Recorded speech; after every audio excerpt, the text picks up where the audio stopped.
Okay, first I'd really like to thank the organizers for the beautiful conference and for the invitation to speak here. My basic title for this series of lectures is Fractal and Multifractal Properties of SLE. There are various prerequisites for these lectures. One of them is that you've already been convinced by the last 2 weeks that SLE is something worth studying. Because basically I'm going to be studying properties of the Schramm-Lorenz evolution this week. And I will not be making much reference to actual discrete models. And I will not be discussing questions of convergence of discrete models to SLE. Now, of course, when you have the models converged to SLE, you would also want to know about SLE itself. And that's the viewpoint I'm going to have here. It's basically properties of the SLE curve itself that we're going to talk about mainly. I will not give full proofs of things I do here, but I will spend a fair amount of time on how things are proved. One of my things for having a fairly long time to speak is that I get a chance to actually talk about how things are proved, what are the basic techniques used, and I do plan on discussing proofs a fair amount, or at least methods of proving things. I haven't given a series of talks like the kind I'm giving this week, so I don't have any lecture notes prepared at the moment. Well, I am preparing lecture notes as we go along. I'm about through the middle of lecture 3, and I don't know when I'll make them available. I don't want to print them out until I actually have a complete set of them. There's no reason to waste printing. But if I get chances to put earlier versions on the website, I may do that as we go along. Included in the notes are many exercises, which I will actually talk about giving exercises in here. Many of the exercises are of the type of filling in the details that I'm not doing here. But that's actually, if you really want to learn this stuff and how to get a feel for these sort of things, that's the sort of thing you need to do. Actually get your hands dirty and do some of these things. As a brief outline of my 5 lectures, and this is not a promise, today the primary thing will be existence of the curve, the SLE curve, and I'll discuss more about that. Tomorrow will be the reverse Loebner flow,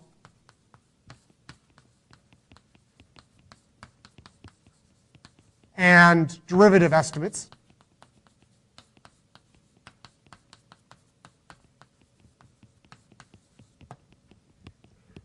The third day will be the forward flow and relative things like Green's function.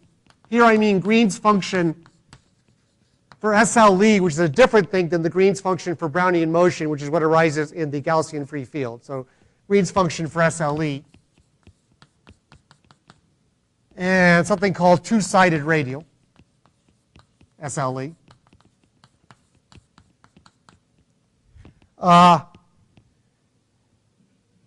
Both of these days, for those who are really talking about one-point estimates. But one of my reasons for doing one-point estimates is I'm interested in two-point estimates, second moment estimates.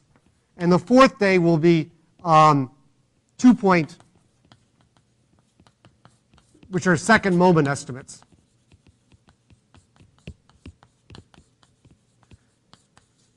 And as Fendelin indicated in his talk about Hausdorff dimension, when you actually want to prove things about Hausdorff dimension, you really need 2-point second moment estimates. But one of my themes, which I hope to get to somewhere in this lecture, is that if you really want to get 2-point estimates, you should understand 1-point estimates very, very well. If you're only interested in 1-point estimates for the 1-point estimates, you may not need to understand it as well as if you need it for the 2-point estimates. So I will actually be spending more time and getting better 1-point estimates than you may have seen. And the fifth day, I'm going to discuss something called natural parameterization, or length.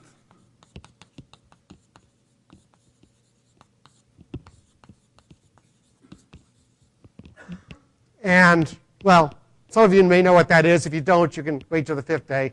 That's not a promise, but that's a basic idea of how I'm thinking about splitting these 5 days.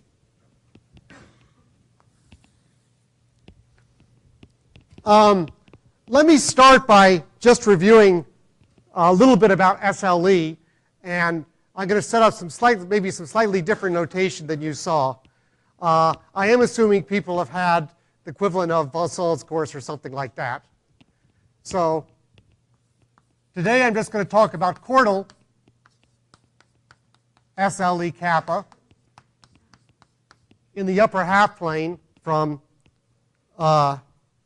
0 to infinity.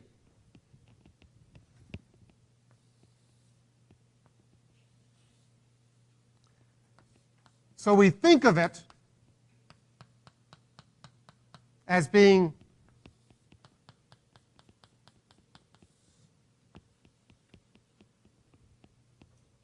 a random curve growing in the upper half plane with certain conditions. If you assume conformal invariance and the domain Markov property, then you get what the thing has to look like. I'm assuming you've seen this. And what you get is that this function gt, well, I will let ht, okay, let me write down the Loebner equation.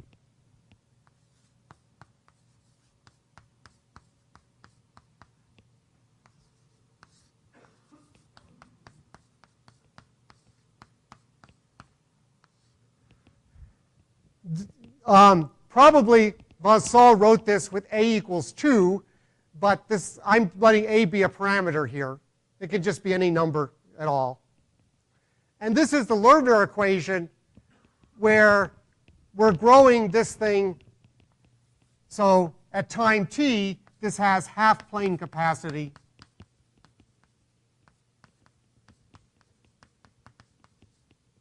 a times t. And gt of z has an expansion at infinity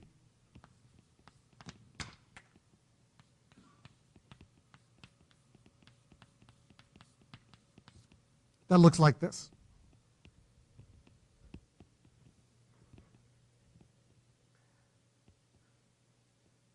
So I will let this equation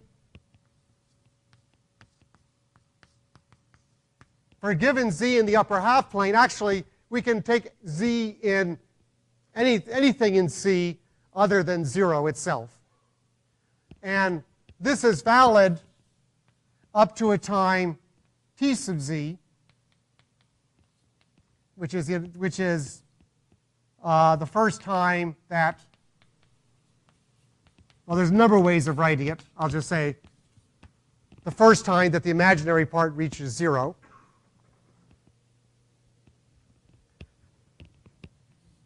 And I'll let h sub t be the set of z in the upper half plane such that this is still valid at time t.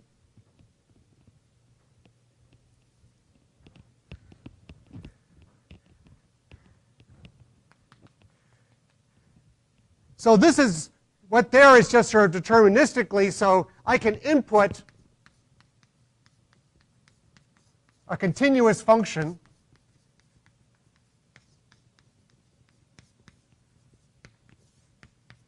u sub t, a continuous function from time to the reals, into this equation. If I input that, then for each z, I have the time at which the equation blows up. And then I know for any continuous function ut, in fact, that g sub t is the unique conformal transformation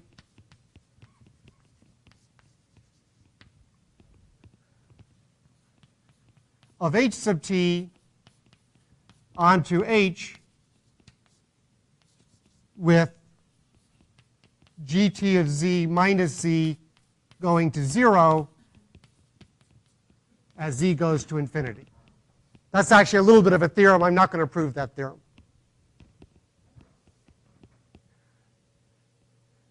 And in fact, I mean, that's not uniquely, but in fact, GT has this expansion.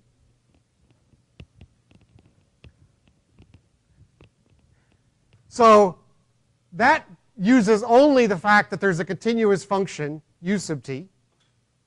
So for any continuous function u sub t, I have the domain h sub t, and I have the hull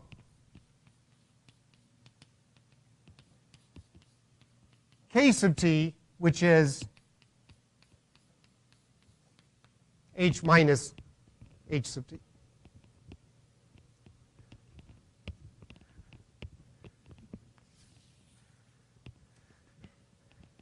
So that's the Loebner equation.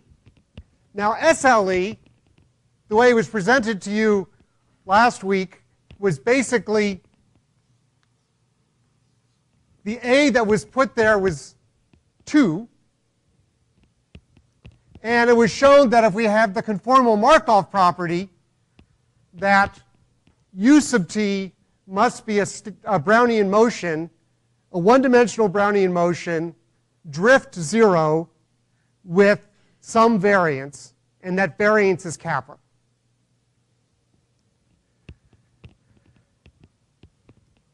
I don't like having Brownian motions of variance kappa. I like Brownian motions of variance 1.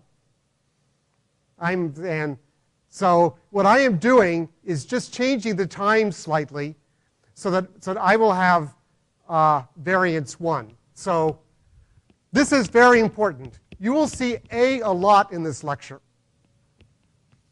A equals 2 over kappa. I may write lots of formulas with A's in them. If you don't like A, stick 2 over kappa in everywhere, and you can do the arithmetic. And u sub t will be a standard Brownian motion, which means variance 1.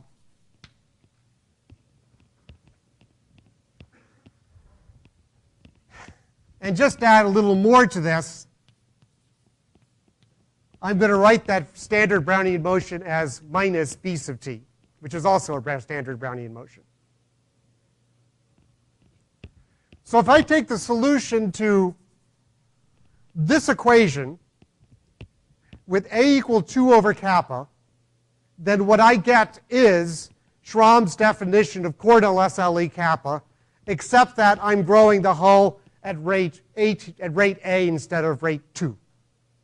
And that's going to be my definition. So this is Cordell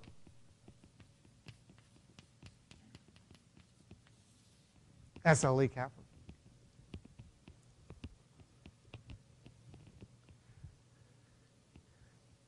So deterministically, if you have this ut, you have h sub t. What motivates this is a measure on curves. And the question is, given h sub t, do you have a curve? So let me set up definition. So whenever I say curve, curve will always just mean continuous function of t.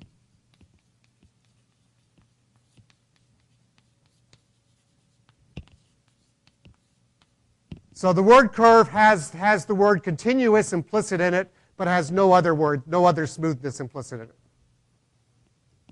And definition, the collection of maps G sub t is generated by the curve gamma. I put in closure h because gamma may actually hit the real line sometimes. Actually does at time 0. If h sub t is the unbounded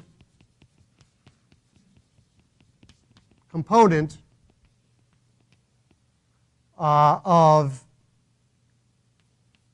h minus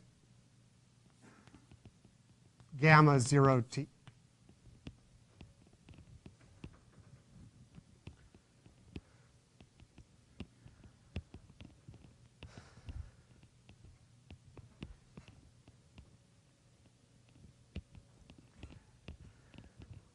So the first question one might ask is just a deterministic question. If I stick a continuous function u sub t in there and ask, well, everything here you can do for any continuous function u sub t, will there be a curve that's generating this? And unfortunately, no. So in fact, not all g sub t from all u sub t are generated by curves.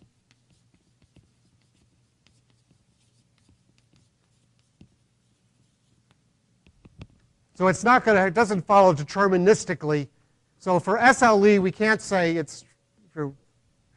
But today, the main theorem I'm going to prove, and it was first proved by Stefan Roda and Oded Schramm. It seems important here to give first names as well as last names.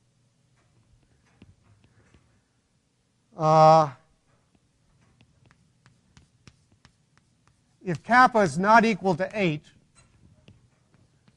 then with probability 1, by the way, I may leave out with probability 1 in lots of statements when I say things that are obviously with probability 1. SLE kappa is generated by a curve.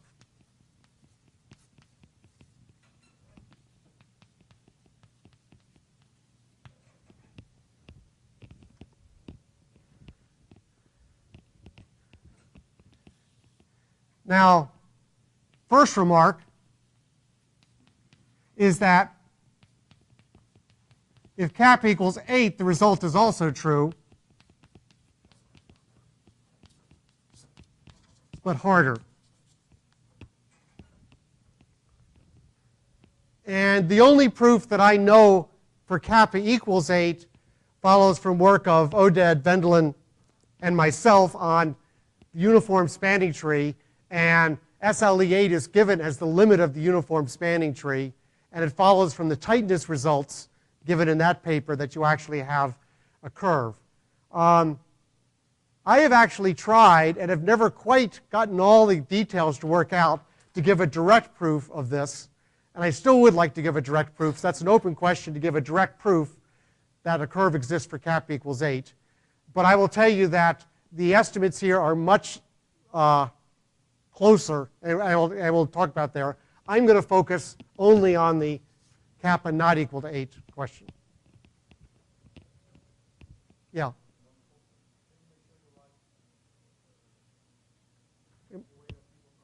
Oh, I'm not big enough. Okay, thank you.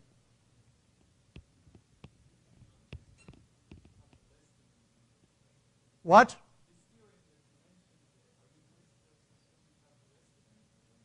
For this, it's kappa not equal to 8. It's actually kappa equals 8 that's the troublesome time. There'll be some other stuff I'll do kappa less than 8, but this is.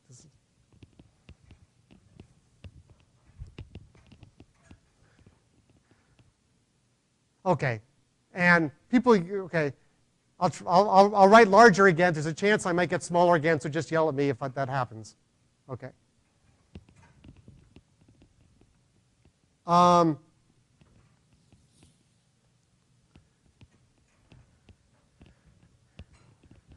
So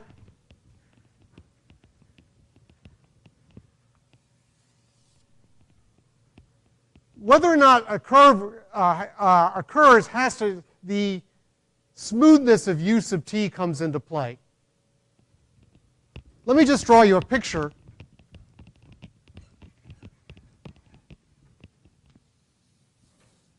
Suppose I start at time 0. If my function were identically 0, that's one of the few cases you can actually solve the equation. And you can see that what starts growing is a curve up like this.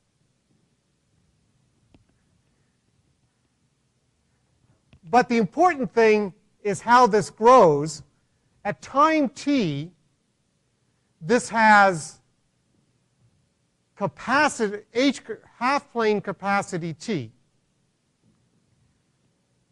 The way half-plane capacity works, it's kind of like area, that at time t, the height of this is of order square root t. That's what you can check. I'm not well read. So at time t, it's about order square root t.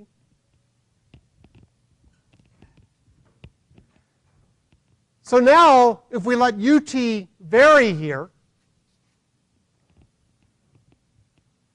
then if ut does not vary very quickly, then this thing just moves very slightly.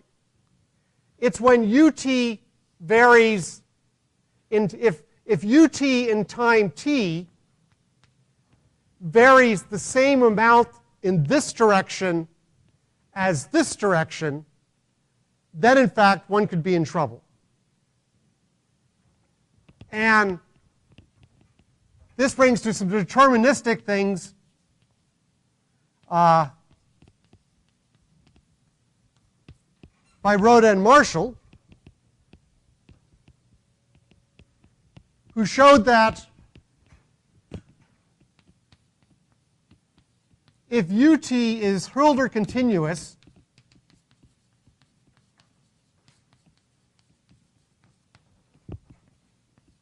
of order 1/2 with small enough norm,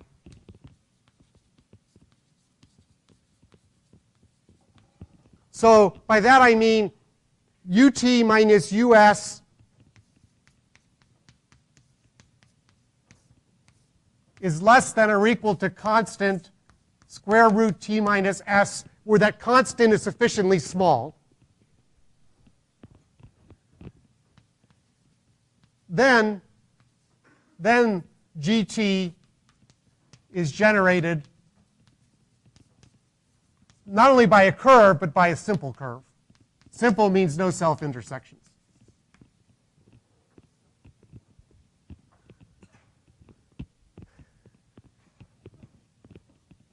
But in the same work, they gave examples of functions which were Hölder continuous, but with larger constant, for which it was not generated by a curve. But also, there exist examples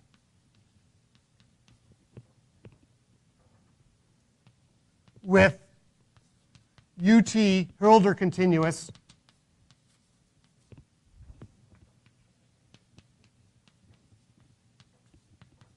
of order 1/2, but with a different constant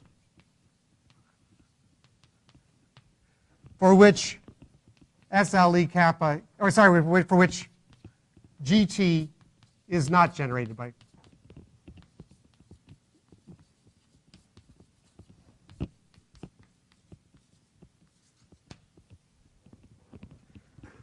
Now, I don't want to go through this in detail, but I want to give you a picture of what the bad example looks like.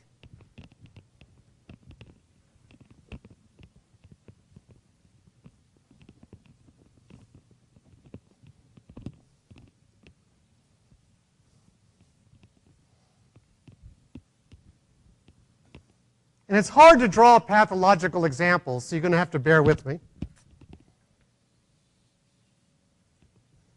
So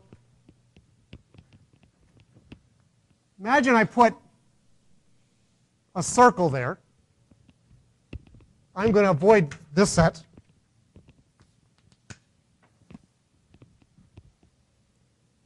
And imagine a curve that does the following.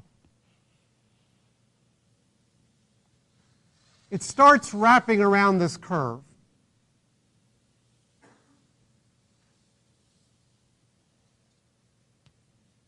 Now I'm going to put 3 dots to indicate it keeps wrapping around the curve infinitely often, and then somehow it changes directions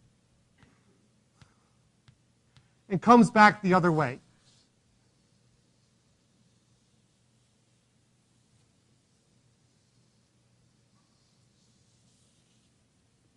And then escapes.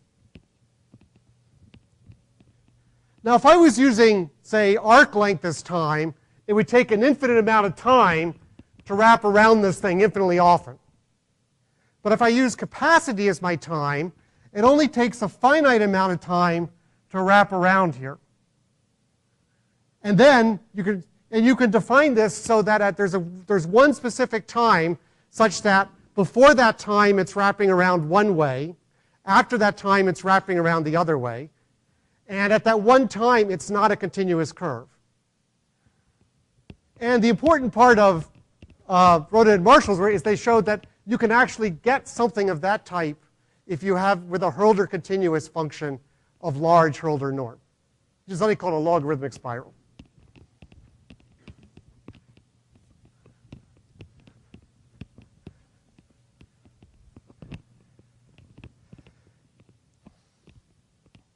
Okay, but for SLE, so that's about deterministic things. SLE, we have UT, which is a Brownian motion. And so theorem, actually, because I don't want to write down things precisely in a lot of times. I don't care about the exact form of logarithms or log functions. So notation, I will use psi for a subpower function.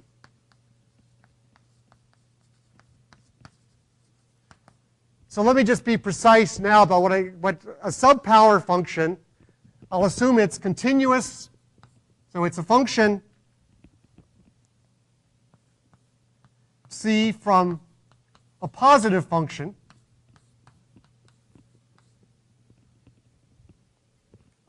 continuous, increasing, and the limit as t goes to infinity of log psi of t over log t equals 0. So a continuous, just any continuous increasing positive function that grows slower than every power. So you can think of psi being log, but also log squared, log to the fourth.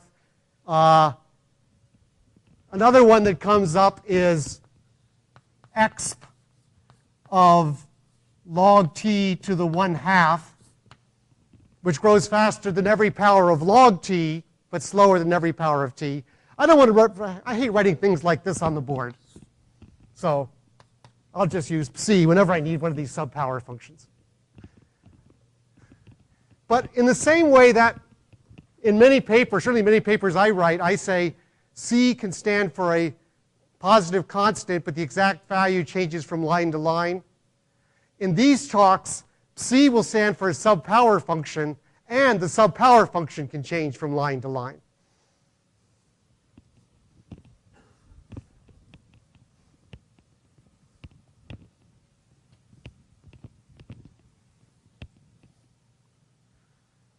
So,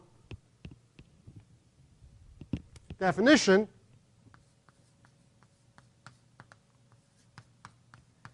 UT is weakly Hölder 1/2.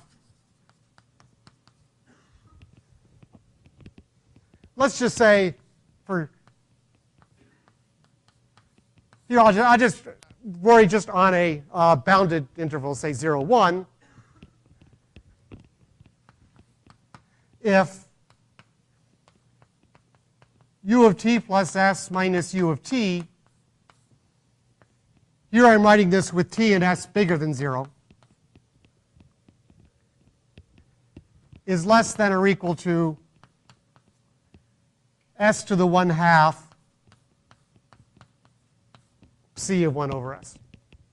So it's weaker than Hurlder, because a constant would be a subpower function, but it's like that.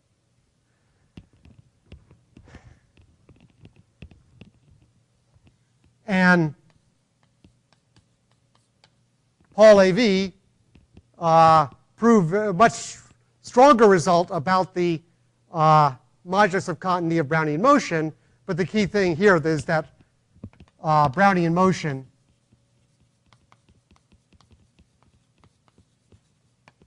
is weakly Hurlder 1/2. Actually, Levy actually tells you the function you can use in that case is constant times square root log t, but we won't need that exact function here. But the other important thing is that Brownian motion is not Hurlder 1/2 of any constant. So Rhoda Marshall says we've got to use something about Brownian motion other than its smoothness property in order to determine that it's a curve.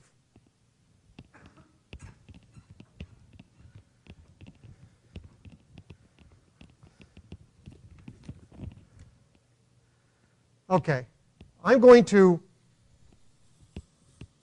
make reference to this point, to this at some point. So let me call this star.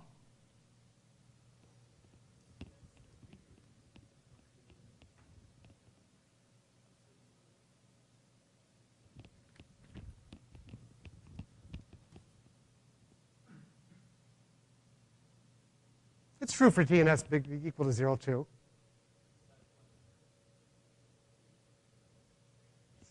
Psi of 1 over 0 would be infinity. It's growing.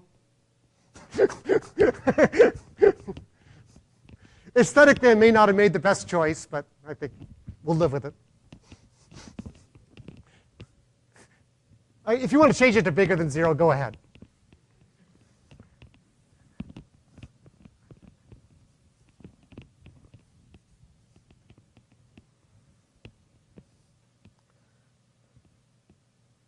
Okay. Well, let's draw our picture again. Maybe I should use another color here.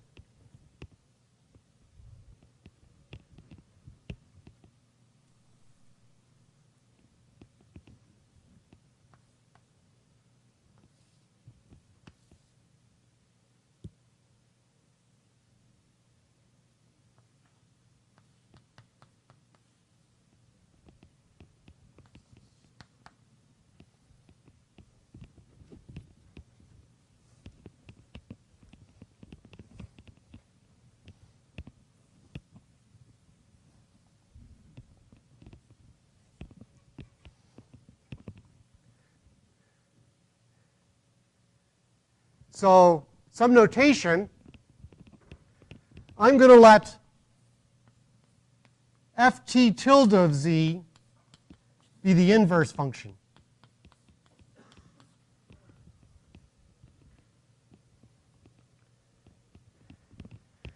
And I'm going to let ft of z be the inverse function after a translation. It's an inverse function, except that I want to make this point equal to 0.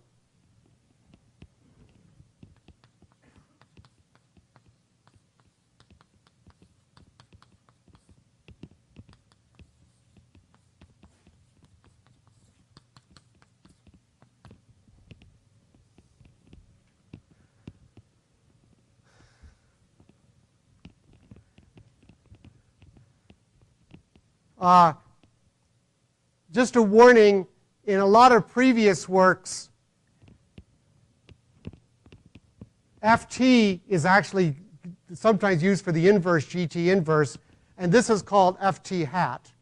However, I'm going to use this function a lot more than this function, and I'd rather the function that I'm going to use a lot have the simpler notation. So I'm going to use this notation.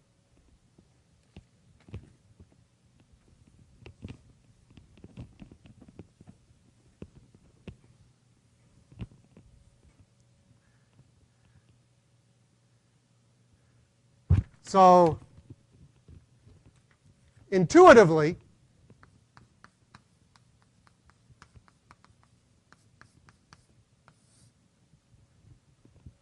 and this is true in this picture here. If I started with a simple curve on the right, this can be actually verified easily.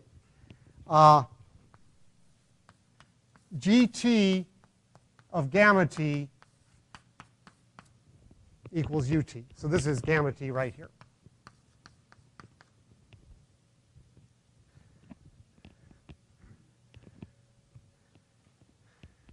So in this picture, and if it's in this case where it's a simple curve, you can justify this, that when you talk about this, that means there is a unique extension of GT to the boundary, and it takes a single point, single value at that point.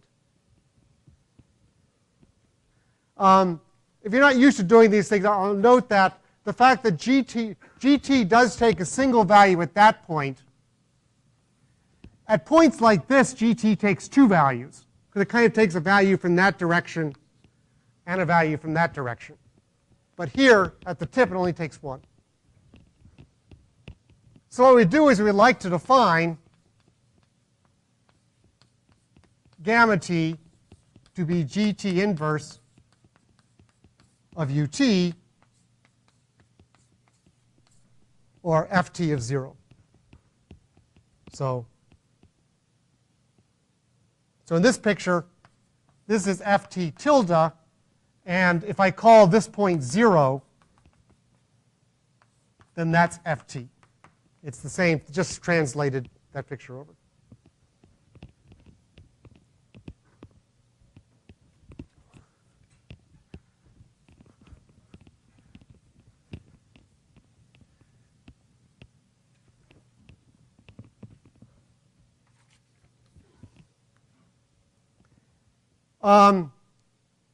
So what do I mean by ft of 0?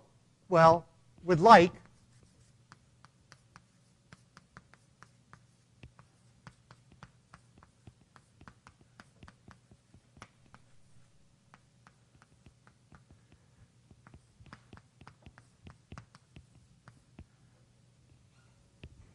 what I might hope to do is take the imaginary axis here. By the way, I didn't mention, I mean, ft, I probably should mention that. Ft is a conformal transformation of the upper half plane into h sub t. So this pink line does map to something over there. I have to be a little careful here. And you might just hope that if I just take the limit of the values there, that will give me what I want.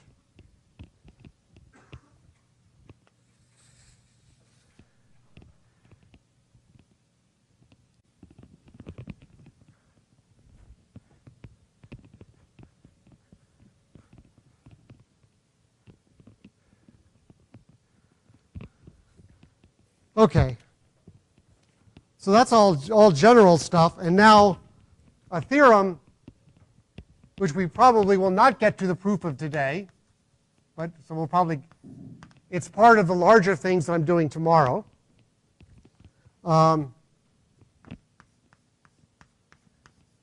Okay, actually one bit of notation. I'll use it over here. I'm going to talk about dyadic rationals. So it would be useful if I just I'll let d sub n be the dyadic rationals of 2 to the n.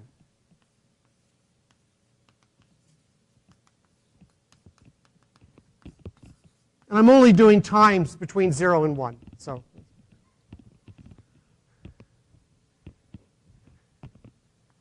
if kappa is not equal to 8,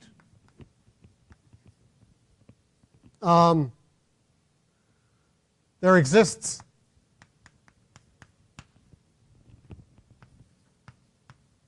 theta bigger than 0, which depends on kappa.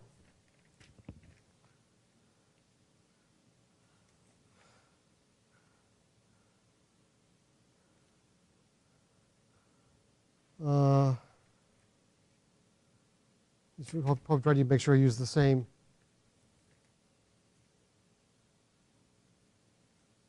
notation here. Okay.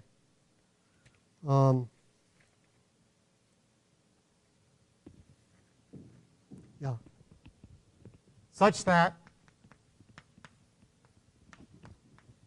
with probability 1,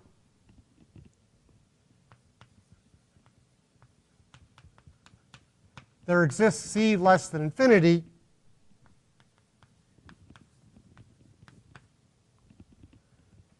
such that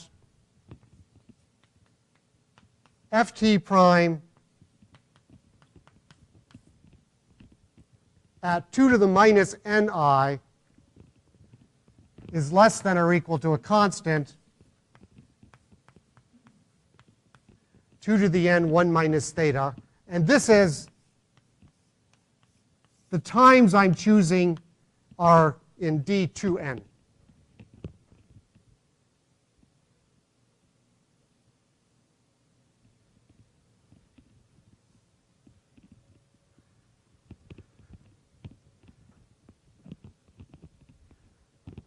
Actually, I'm not going to erase that for a second.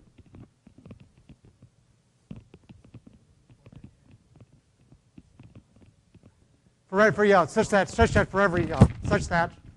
for every n. Or equivalently, you could say for all n sufficiently large and you don't need the constant. Yeah. So this is an SLE estimate, and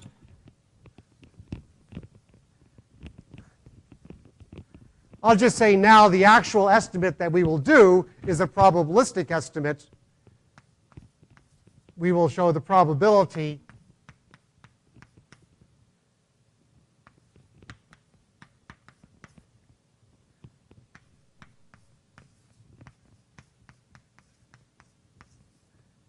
bigger than or equal to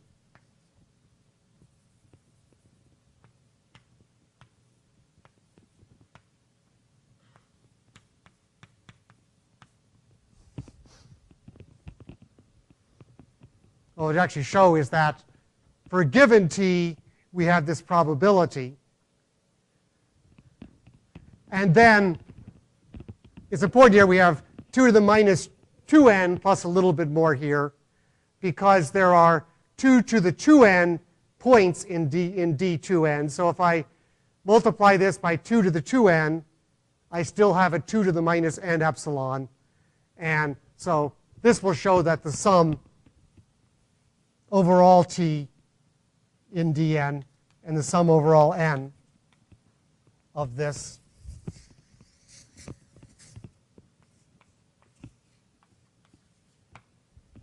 is finite. And therefore, we get this by the Borel-Cantelli lemma.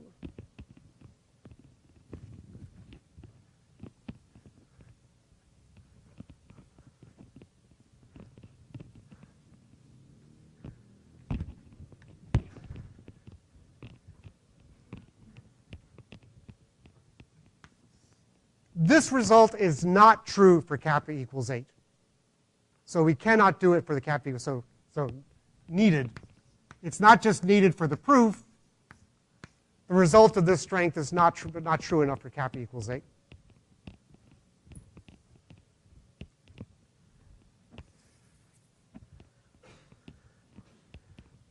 So what I want to do the rest of the time today, at least, is a deterministic fact. And the deterministic fact is that star and double star imply existence of the curve.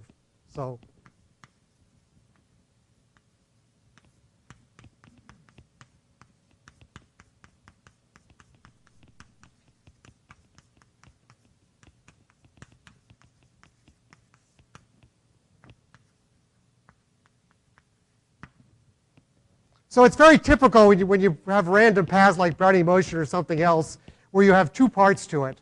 One of it is you get some condition that is good enough for the condition you want, some deterministic condition, and then you probabilistically show that with probability 1 you satisfy that condition. So the deterministic condition is a combination of these two facts. Yeah.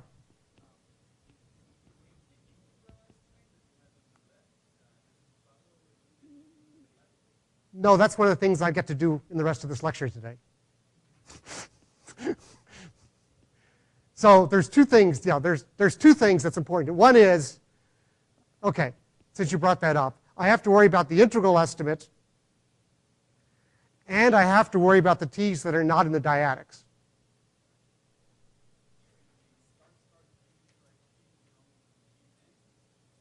No, I meant 2n.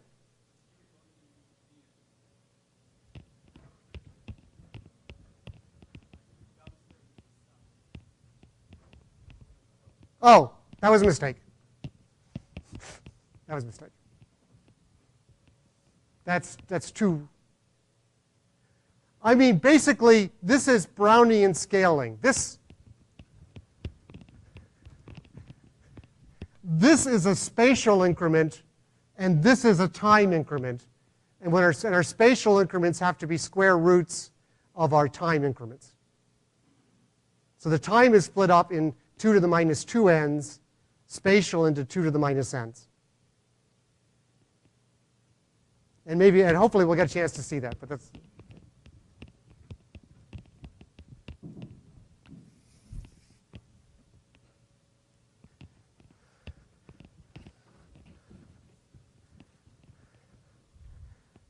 Okay. Well, the rest of today is, in some sense, a lesson in complex variables. We're actually not going to, there's no probability left in the proof of what we're going to do here. And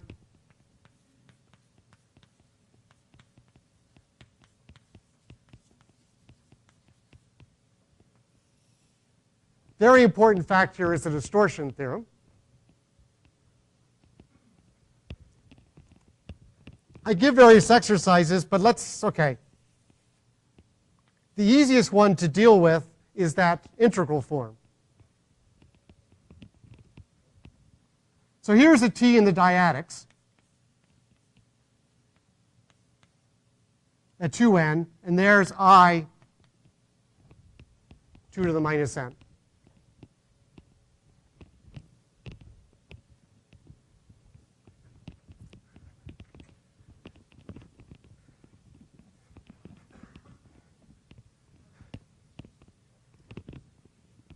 And I'm going to go a little quickly on some of these things. A lot of the exercises are to check all the details on this.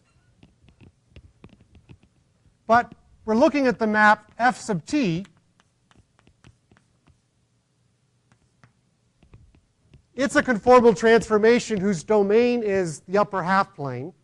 I don't really care what its range is at this point, image. If I draw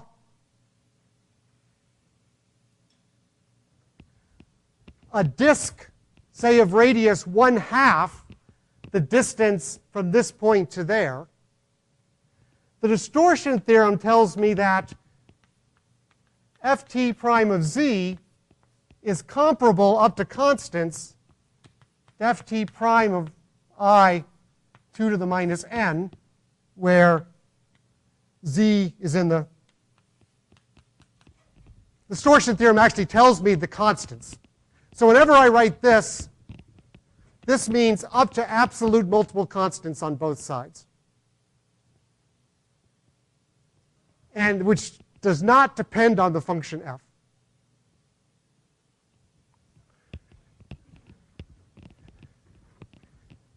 So in fact, using the distortion theorem, I immediately get that if I have double star, then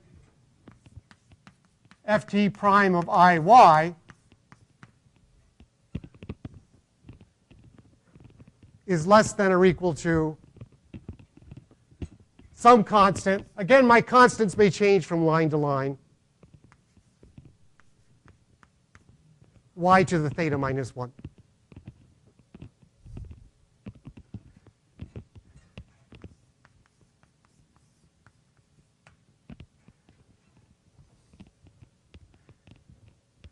And that gives me the integral estimate. So therefore, integral from 0 to y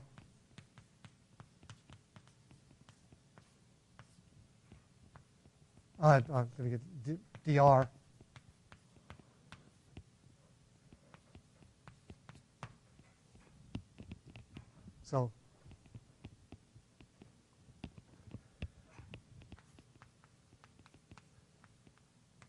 So far we're still on the dyadics.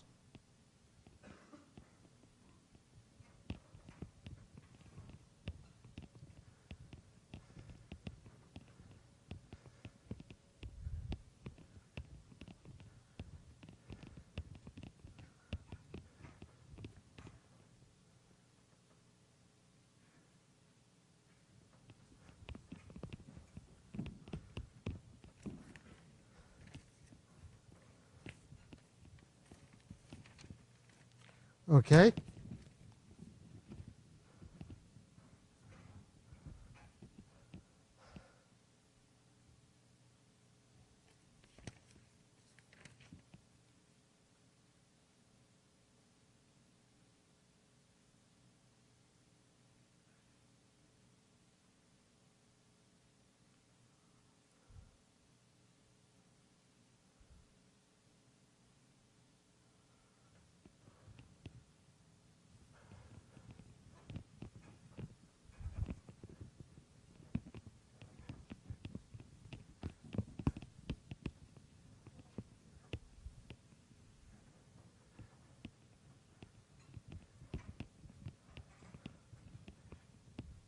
Okay, now it takes a little more work.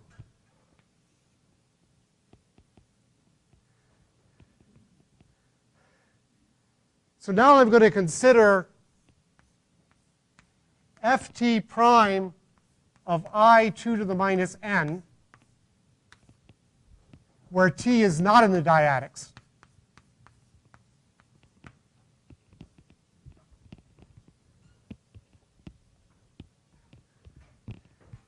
But certainly I can write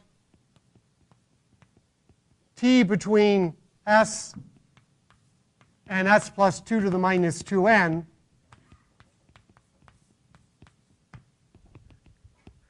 where s is in the dyadics.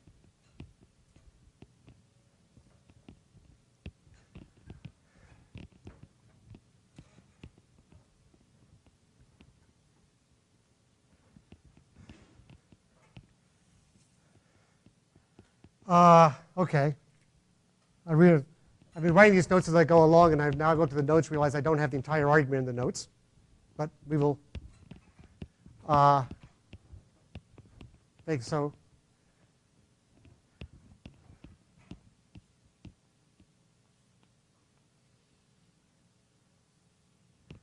So ft prime, let me write z for I 2 to the minus n, so I don't have to keep writing it. Ft prime of z equals ft tilde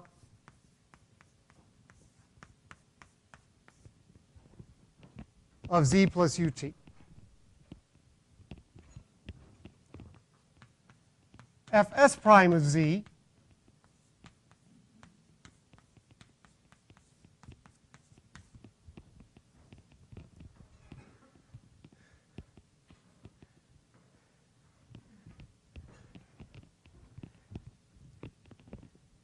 and if I want to compare this guy to this guy, I do two steps.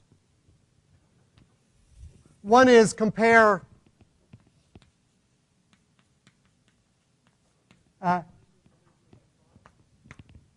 what? That I was missing. Compare fs tilde prime z plus us to f t tilde prime z plus us, and compare ft tilde prime z plus us and ft tilde prime z plus ut. Do it a two-step thing here. One is changing the time, and the other is that we've moved this thing around a little bit.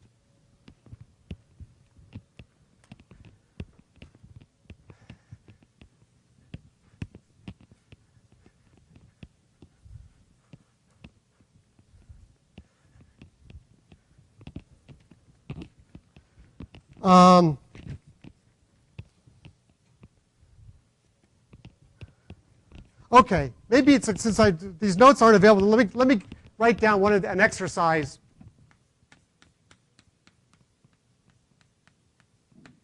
which is basically distortion.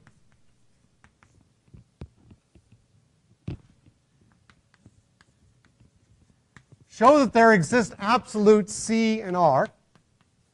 And actually, you can find the best C and R if you have more work, if you want to do this,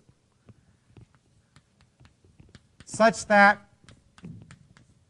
if f from H to C is a conformal transformation,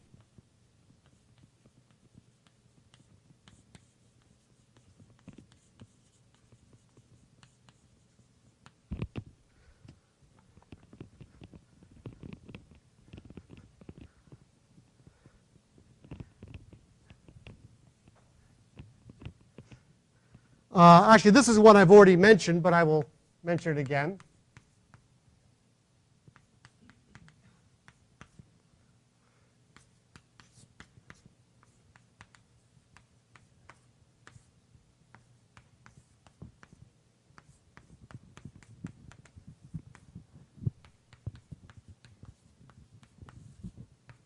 Well, I mentioned it's slightly stronger fact that I gave.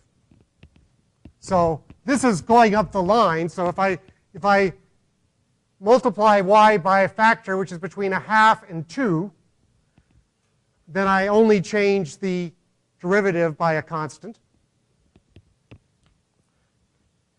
And also, if I want to compare f prime of x y plus iy to f prime of iy,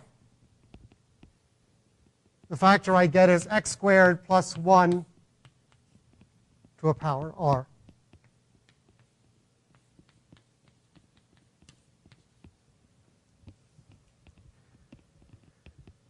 One of the advantages of looking at inverses of Loevner maps rather than the Loevner map is that the inverses have a domain that's the upper half plane. So whenever I have the upper half plane, I have a much better control of the using distortion estimates.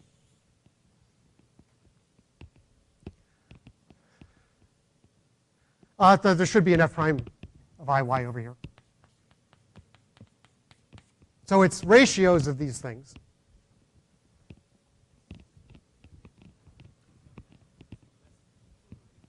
Oh, less than or equal. No, it's not equal. Less or equal to. I mean, yeah. In many ways, what this is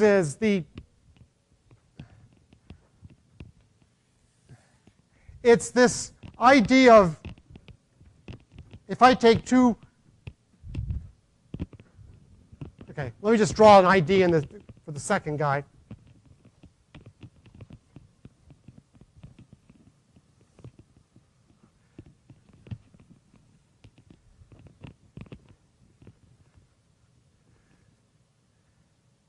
In fact, let me tell you a little bit how to do this exercise. I won't do it, but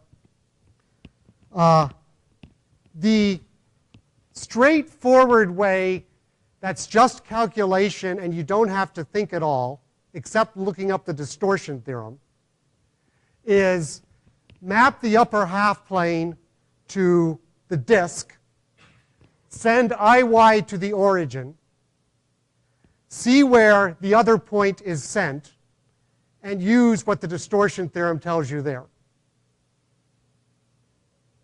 And that's, in fact, if you want to get the best constants, that's the best thing to do. But the idea in this, so let me just draw this as I And, well, here's I minus x, I guess, is what is the distance between I and I minus x in numbers of disks that you can draw, those legal disks. This is really a poor man's version of hyperbolic metric. How can I connect this? If I want to connect this guy to this guy with disks, well, one way I could do it is like this.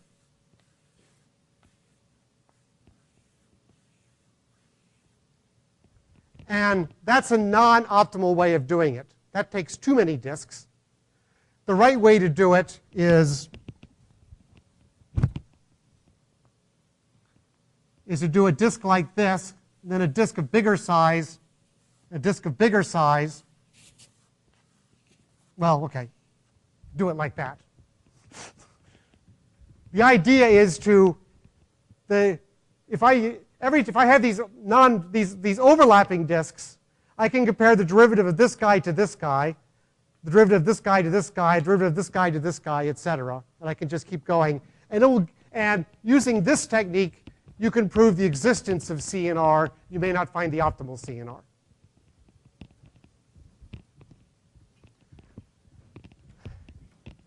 Yeah.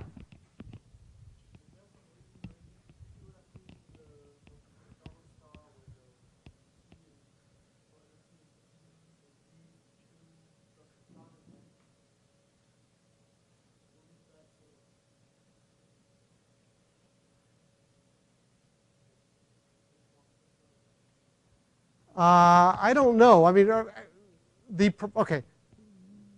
My argument is the probability. Okay. Could it?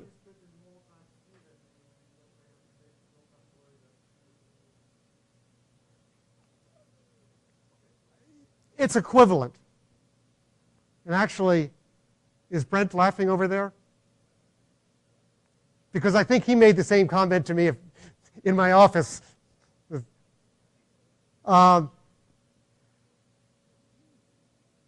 Yeah, okay. You can avoid this way if you wanted to,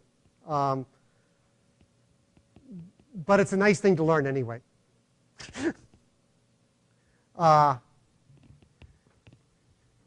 Whichever method you do, I'm going to do it this way. Whichever method you do, you end up using the weak 1/2 Hurlder continuity of UT. Okay. And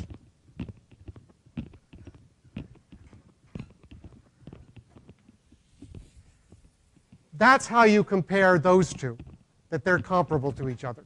Because UT minus US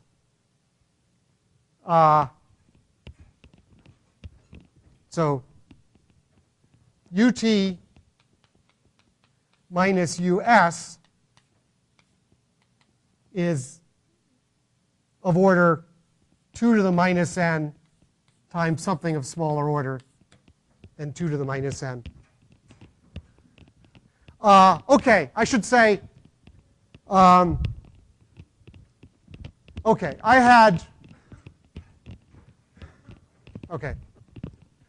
I have this bounded by 2 to the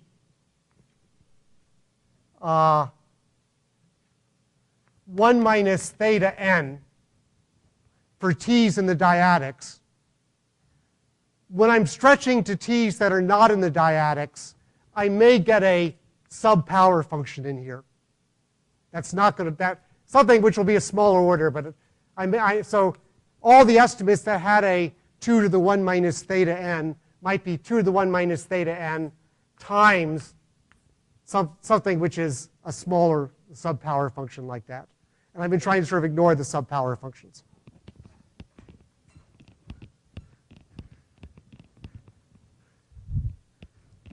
So that's how you handle this guy. For this guy, it's one of the few cases where I actually use the inverse of the Loebner equation.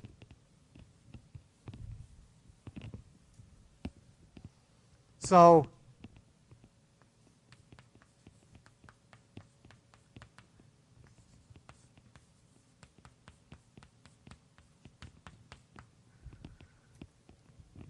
we have this.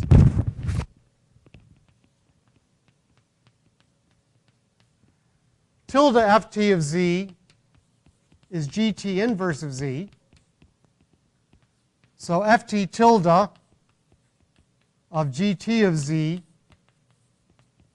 is equal to z. And if you use the chain rule on that, you get the equation for tilde f, which I'll just write. So, in fact, dt ft tilde t of z equals ft tilde prime of z a over ut minus z.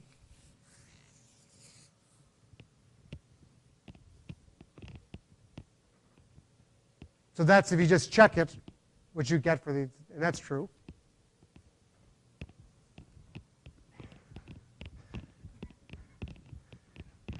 So that's what we're interested in here. We've got one point z plus us, and we've got f tilde at different times to see how much this changes. So we're going from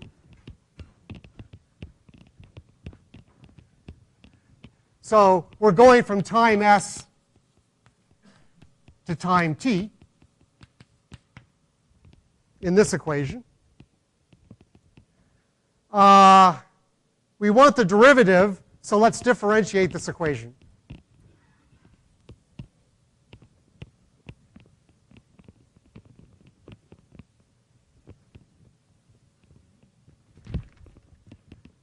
So with respect to, so whenever I write primes, that's always a reference to the z variable, not the t variable.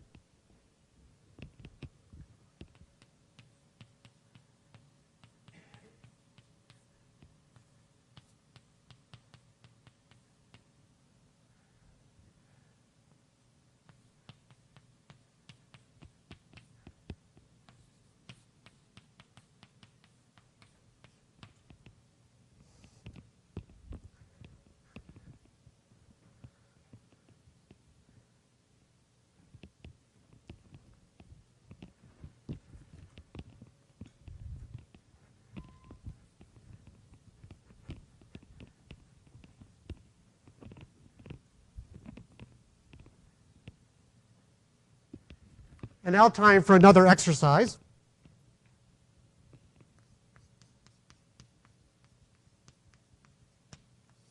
And this exercise is basically look up Bieber-Bach's theorem on the second coefficient of a Schlicht function. Then it's almost immediate, but I'll write it the way we want it. Show there exists a C. In fact, you can find the best C. Such that if f from h to c is conformal, not necessarily, okay. So I don't mean, so it's when I say something's conformal, okay, this is a little sloppy. When I say a conformal, I mean a conformal transformation onto its image. So maybe I should say, so the important thing is that it's 1-to-1 on H. I'm not really worrying about what the, in this case, what the image is. Then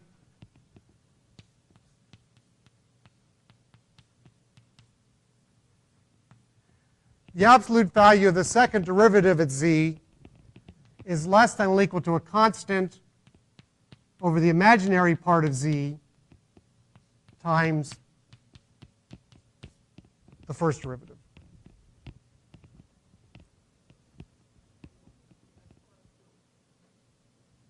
Just f. Okay, yeah. That's general. That's just for f, right? Okay. Well, I mean, if I'm going to apply it to f tilde t. But it's the key factor. It's just a general fact about conformal transformations. And we're applying this to z. The imaginary part of z in this particular case is 2 to the minus n. So in our case, the imaginary part of z equals 2 to the minus n. And that's true no matter how we translate by ut. So ut minus z is bigger than or equal to 2 to the minus n. And the key when you get all of this is that, I'll just write it here, the amount this changes is less than or equal to some absolute value 2 to the 2n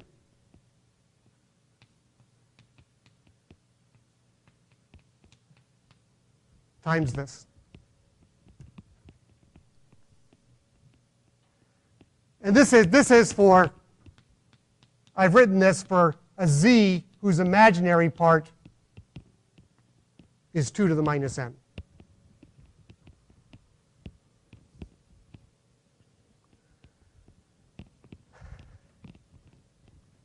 Because here we replace this by an ft tilde prime of z, but we get a 2 to the n, but we get them. And now it's,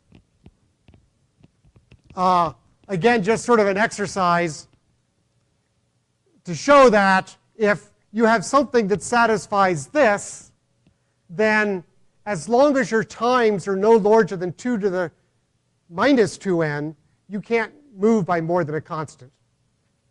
So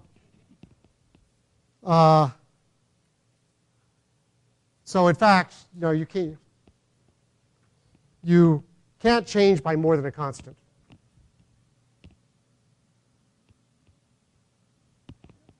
Okay, maybe I won't say so. But it is very important that I only have 2 to the minus 2n time. So that's, yeah, here we're seeing the scaling here. So if when, again, this is Brownian scaling coming in here, when the imaginary part is 2 to the minus n, the derivative can't change very much in time 2 to the minus 2n in this square. And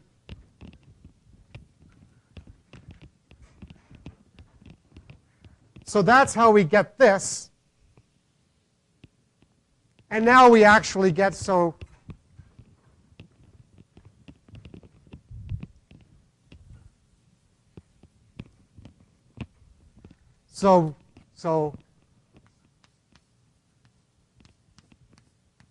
for all t, the integral from 0 to y, ft prime of I r dr is less than or equal to y to the theta.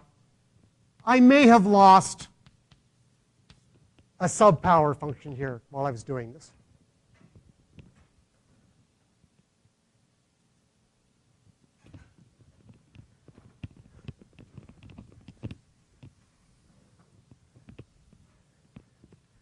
So in particular, for every t,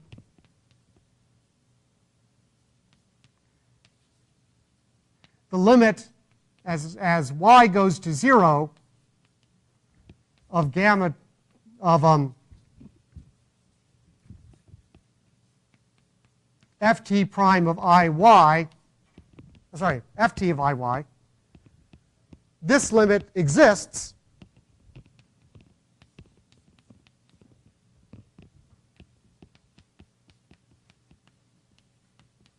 and gamma t minus ft of iy is less than, well, actually, I don't need to put I can always put the constant into the subpower function.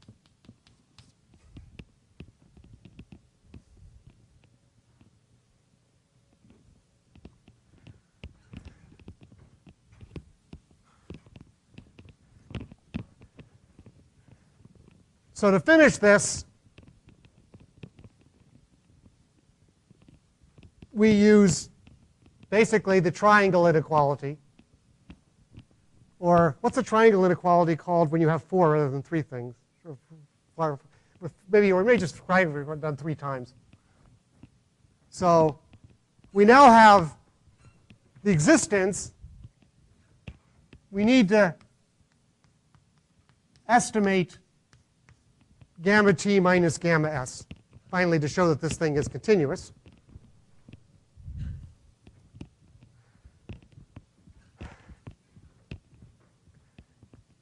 So let me assume that s is less than or equal to t. Then gamma t minus gamma s is less than or equal to gamma s minus, okay, let's assume s is less than or equal to t. Let's choose t and s pretty close. Let's choose within 2 to the minus 2n of each other. So if I want to compare gamma t and gamma s when s and t are about 2 to the minus 2n, then I can compare gamma s to f at I 2 to the minus n.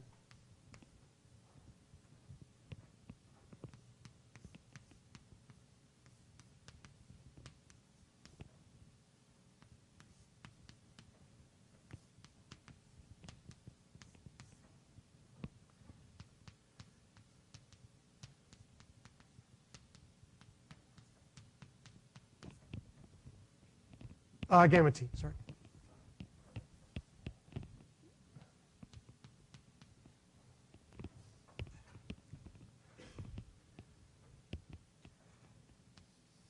So I already had that this is less than or equal to 2 to the minus n theta.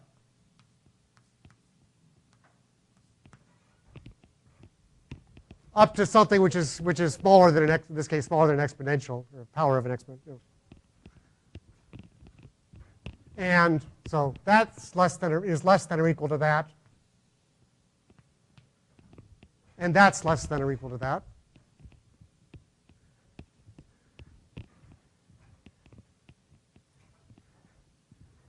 And now let's look at this guy. We're going to do something similar to what we did before.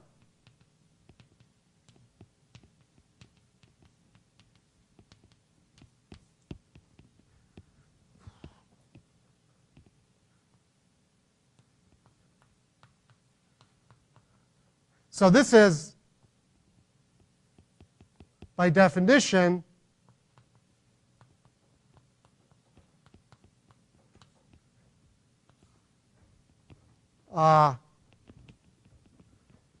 f of this is f tilde of this, and I'm going to pair that maybe to ft tilde at I 2 to the minus n plus us. And then I will compare f tilde t at I 2 to the minus n plus us to ft tilde at ut.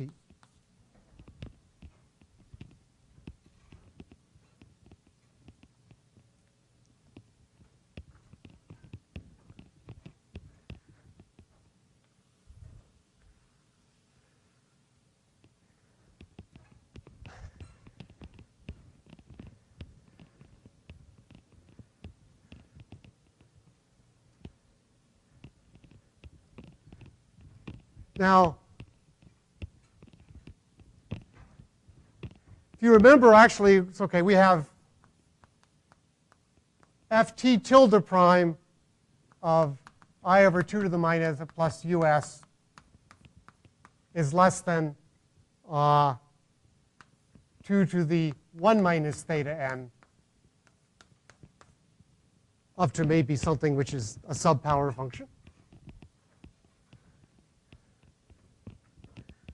And similarly for s, either s. So if we go back to this estimate, in time, if I have time 2 to the minus 2n,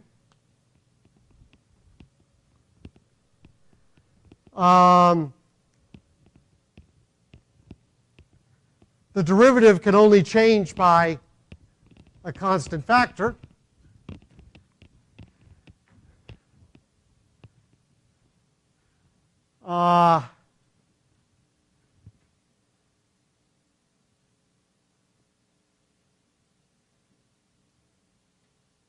And in fact, that you get that ft tilde I to the minus 2n plus us minus fs tilde I to the 2 minus s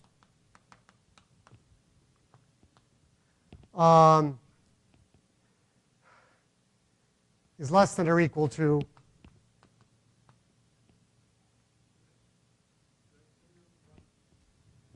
sorry, maybe I should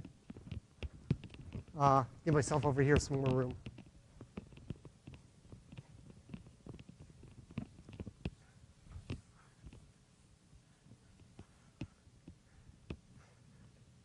Okay, so we have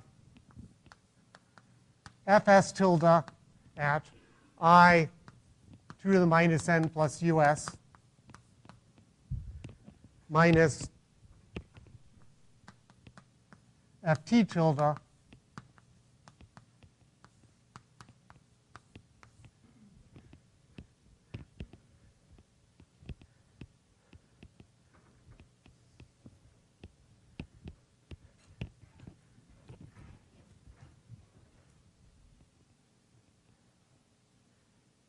and here we're only going time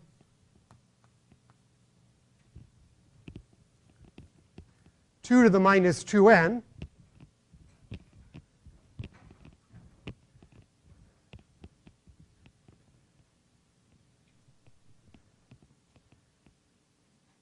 And the derivative, let's see,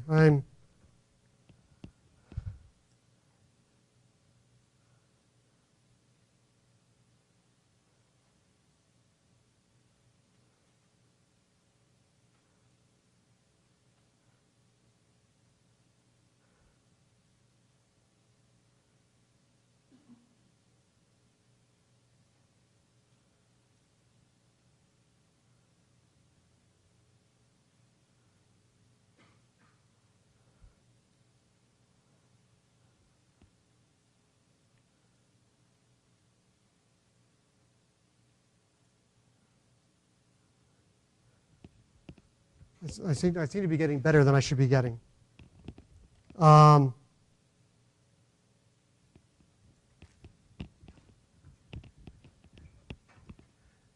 I'm just going to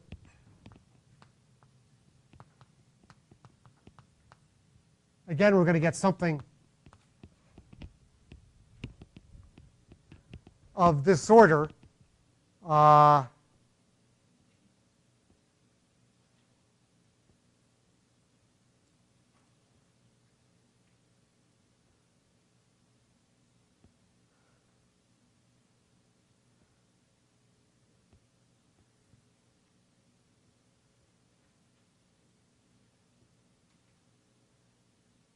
Oh, I'm sorry, right.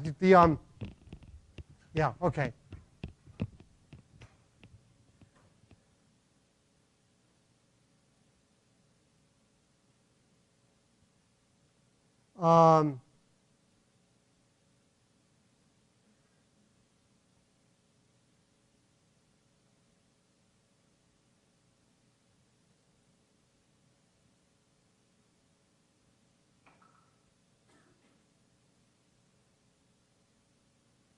It's 2 to the minus 2n times the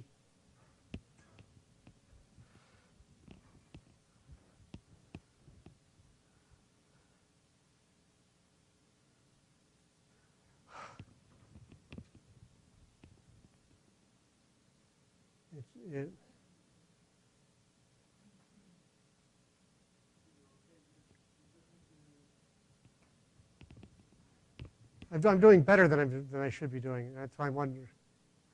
It should be of this order of magnitude. And if I put in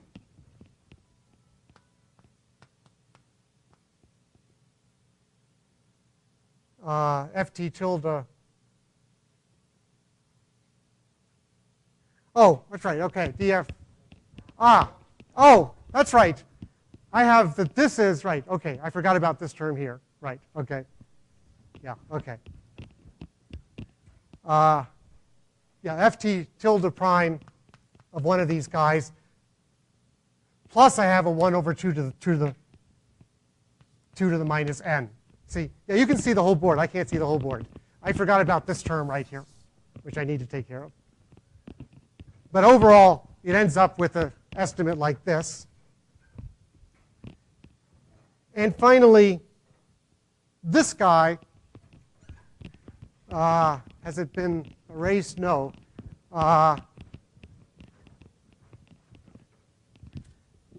Here I have estimates on the derivative along that for any conformal map. Similarly, I get estimates on the difference f itself in terms of the derivatives. So using the same ideas here, I can get this.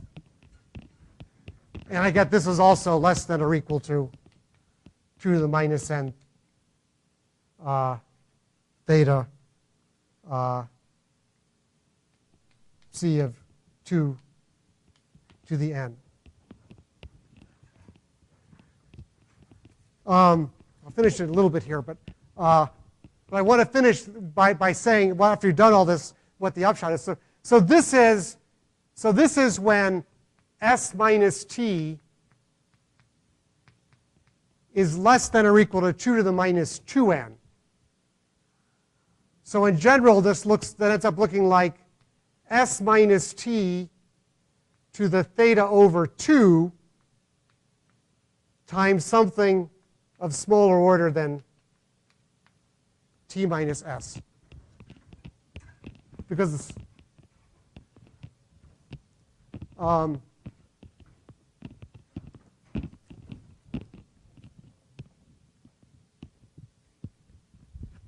to just finish today, oh, there it is.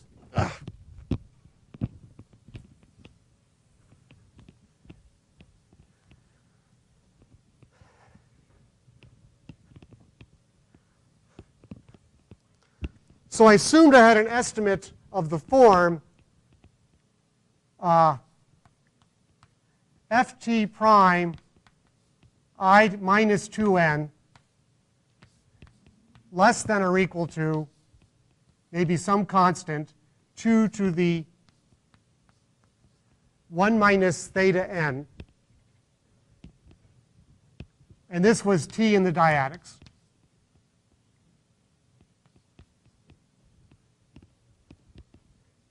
And I also assumed Hurlder continuity, Hurlder 1/2 weekly.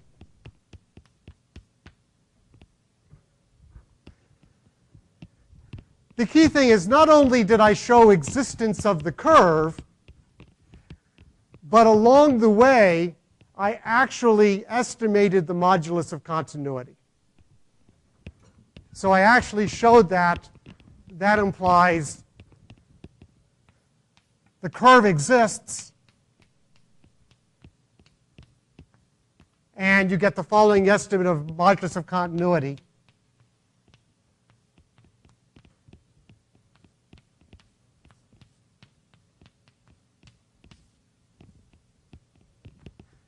In particular,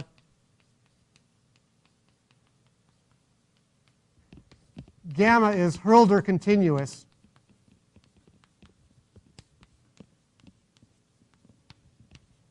of all orders less than theta over 2. So we've not only shown existence of the curve, but what we've shown is how to take this estimate, which includes a precise exponent, and use it to give Hurlder continuity of the curve here. So in particular, to finish today, for kappa not equal to 8, the curve exists and in fact is Hurlder continuous. Next time we're going to discuss questions of how to find thetas and things like that. I will tell you for kappa equals 8, the curve is not Hölder continuous of any order. So it is just barely continuous. And that's actually a theorem that is not Hölder continuous that it's not Hölder continuous of any order. And that's a good time for me to stop today.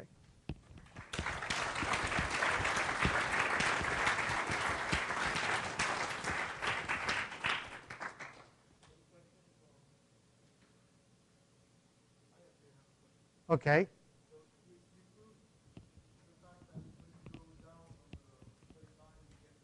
Right.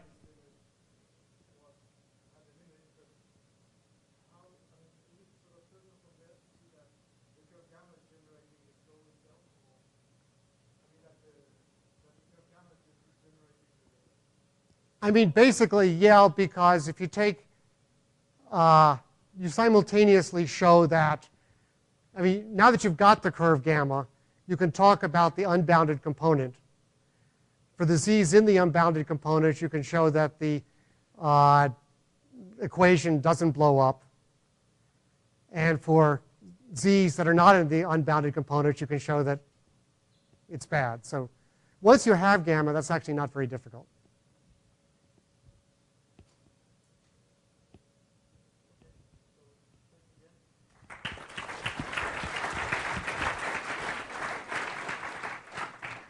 Actually, I want to make one statement, is that I will be doing a fair number of details in these things, but in general, it's not required to understand the details of one lecture for the next lecture, only the results of one lecture for the next lecture.